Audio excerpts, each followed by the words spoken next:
Hi there, this is Mark Desimone from Wallix, the cybersecurity leader from Europe. I have a question for you.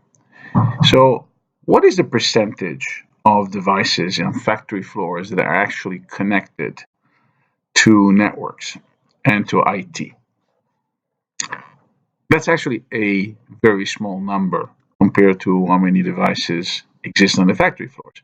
And today they're connected in all sorts of ways that are traditional. Yeah, of course, there's some computers that are standing on the machines, but there's a lot of still commands, or very specialized protocols uh, that are all different from one another. Modbus, S7. Many of these machines remind us of how the information technology was back in the 70s or 80s, not really connected.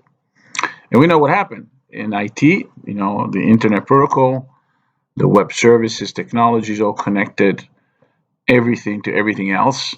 And now we have the need for cybersecurity to ensure that all those connections, all those applications keep the assets safe. And these are the logical assets, the what is on our databases, what is on our data lakes.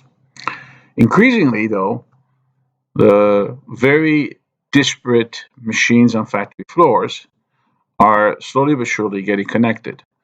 A new term that everybody knows is called IoT or Industrial IoT, Internet of Things, enables devices to connect to the IT systems. In fact, industrial IoTs have a peculiarity. They can, in fact, be able to speak with industrial protocols languages, things like Modbus, SL7, and so forth. Now, as the percentage of machines start getting connected to these devices so that they can speak to applications, both of the traditional ERP software kind of application, MES systems, and so forth, and the new data lakes on Azure clouds and AWS clouds and Schneider clouds and so forth, and IBM clouds, the number of connections is rapidly multiplying because it becomes easy to connect 100 devices, 1,000 devices. And so in factory floors, we're now starting to have gateways that are IP or let's say internet industrial gateways, IoT gateways, industrial IoT gateways. And as these very expensive and very complex machines are connected to an ever growing number of software platforms, all of these devices are accessible to, be penetrated. Sometimes it's good that it's penetrated by the maintenance operator, but other times it's not so good because you can actually let your IP, your intellectual property, your knowledge run away. You can actually harm human beings. You can have plants explode. The damage that can happen if a person that doesn't have the credentials and privileges gets into one of these IoT devices that controls a lathe or a mill or complex machinery can create havoc. This is why at Wallix we're thinking very clearly about how can we address this issue.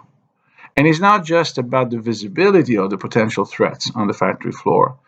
It's really wrapping a security layer, not just on the information systems, through our privileged access management, and now through our encryption software, through our identity software, we already do very uh, professionally.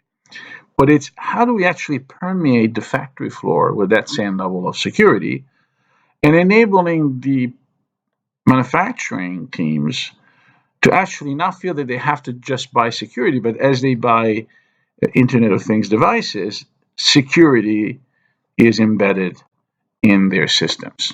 And the security people in the IT departments will feel much greater. So over the next months and years, this area will be an important area of focus for us. And increasingly, manufacturing leaders and enterprise leaders with manufacturing plants will start realizing that defending the assets is also defending the value of the company, is defending the lives of the people that work there. And the value of this trust in companies will create an increased focus on security on the factory floor. Stay tuned.